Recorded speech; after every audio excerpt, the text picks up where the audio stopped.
Não passe na perícia do INSS sem antes ver essas 5 dicas que eu vou te apresentar neste vídeo.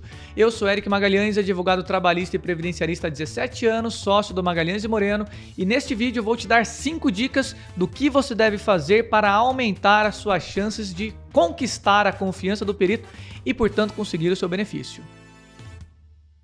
Gente, perito do INSS hoje é igual ao algoritmo de rede social. Você tem menos de 5 segundos para convencer o perito de que você tem. Então, olha só.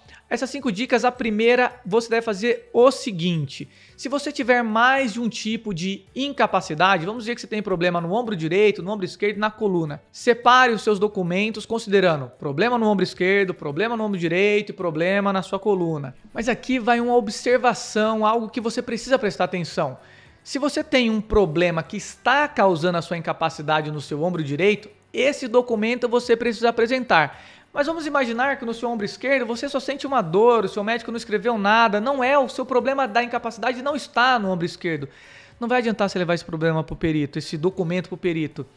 O perito quer verificar a causa da sua incapacidade. Se a sua incapacidade é no seu ombro direito, leve para o perito apenas documentos do seu ombro direito. Ah, mas eu também tenho um probleminha aqui no ombro esquerdo. Mas ele está causando a sua incapacidade? Se tá, leva. Se não tá, não adianta. O perito não tem tempo de verificar todos os seus documentos. Você precisa conquistar ele em menos de 5 segundos.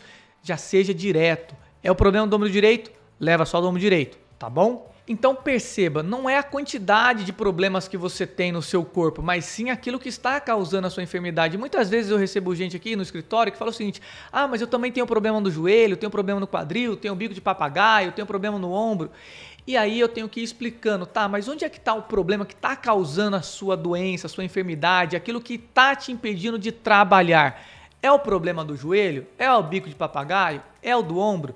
Então você deve apresentar para o perito apenas o documento que está causando a sua incapacidade. E que tipo de documento que é esse? Essa é a dica número 2. É importante quando você comparecer diante do perito, não adianta você chegar lá apenas com o remédio que você está tomando, você precisa chegar com os documentos que vão comprovar o problema que você tem. E os documentos que comprovam o problema que você tem são aqueles exames de imagem, a sua ressonância magnética, um ultrassom, uma tomografia computadorizada, o raio-x. São esses tipos de exame que servem para que o perito do INSS veja que realmente você tem um problema. Se você comparecer numa perícia do INSS sem alguns desses documentos, a não ser que seja um problema, por exemplo, psicológico ou psiquiátrico, que não tem como levar um exame desse, mas se for algo físico e você comparecer sem algum desses exames, com certeza absoluta o perito vai negar o seu benefício. Então, atenção, não compareça lá na perícia sem um desses documentos. A dica número 3 é, além de você apresentar o exame de imagem, que pode ser a ressonância, o raio-x e tudo mais que eu acabei de citar, é importante que você apresente lá o relatório do seu médico. É o seu médico que te acompanha no dia a dia, é o seu médico que já te acompanhou nos seus momentos de dores. Então, é o seu médico que sabe alertar o perito e que tem que dizer ao perito o que você tem através de um relatório médico. Eu sempre recomendo que você peça para o seu médico escrever no relatório o que você tem, o que você não consegue fazer. Então, por exemplo, se você tem um problema no ombro, não consegue movimentar o ombro. Se você tem um problema de coluna, que você não consegue rotacionar ou flexionar a sua coluna. Isso é extremamente importante, porque quando você chegar diante do perito, ele vai perguntar, tá, e aí? O que está acontecendo com você? Você vai falar, eu não consigo levantar o braço, não consigo rotacionar a coluna e para trabalhar eu preciso exercer essas atividades. E então você vai conquistando o perito de pouquinho. Ele vai vendo ali as suas informações e vai vendo que você realmente está incapacitado. A quarta dica é a seguinte. Na dica número 1 eu falei para você separar os documentos lá por tipo, lembra? Problema no ombro direito, problema no ombro esquerdo. Então, a dica número 4, você precisa separar os seus documentos também, mas ter sempre os documentos médicos atualizados e também por tipo. Mas atenção, nunca jogue o seu histórico que você tem de médicos fora. Mas deixa ali mostrando para o perito o documento mais atualizado. Deixa ali num clips exatamente o que você precisa que o perito veja agora. Mas deixa ele ver também que o seu problema pode não ser de agora. Então muitas pessoas estão fazendo tratamentos por problemas de ombro, de coluna, enfim, inúmeros problemas de longa data. E é importante que o perito saiba disso, para que ele veja que você não está ali mentindo e que você está tentando fazer o tratamento, que você está apresentando documento de fisioterapias, e isso aumenta a sua chance de convencer o perito da sua incapacidade naquele momento. E a dica número 5 é a seguinte: procure também apresentar para o perito os seus prontuários médicos. O seu prontuário médico é aquilo quando todas as vezes que você vai no médico, que você fica internado, que você faz uma fisioterapia, que você faz um bloqueio na sua coluna, no seu ombro, tudo isso vai demonstrar para o perito o tratamento que você está fazendo. E um erro que a maioria das pessoas cometem é quando o perito pergunta, tá, mas que tipo de tratamento você está fazendo? A pessoa fala, nenhum.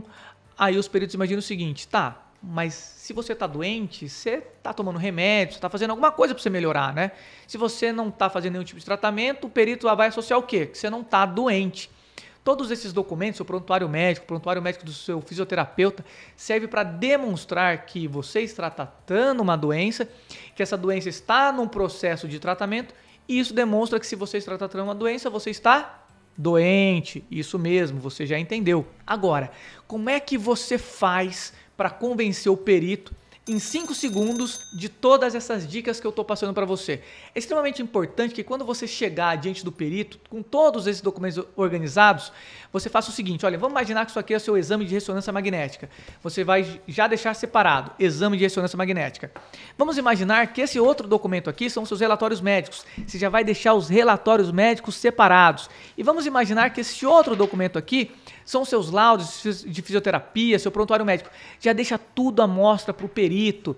Faça com que o perito veja que está organizado, que ele não vai ter trabalho de ficar folhando aqueles documentos e ele possa sentir a vontade de olhar aqueles documentos. Isso vai fazer com que o perito se interesse pelo seu caso. Agora imagine se você chega com os documentos tudo bagunçado, o perito não encontra nada ali, ele vai perguntar para você, você não sabe muito bem. Isso vai diminuir as suas chances de conseguir convencer o perito e de até mesmo fazer com que ele analise os seus documentos. Você entendeu?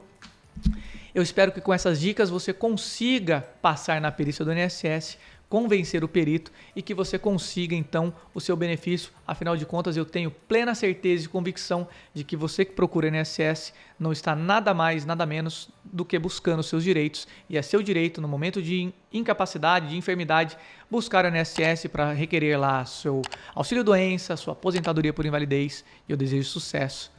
Até o nosso próximo vídeo. Um abraço.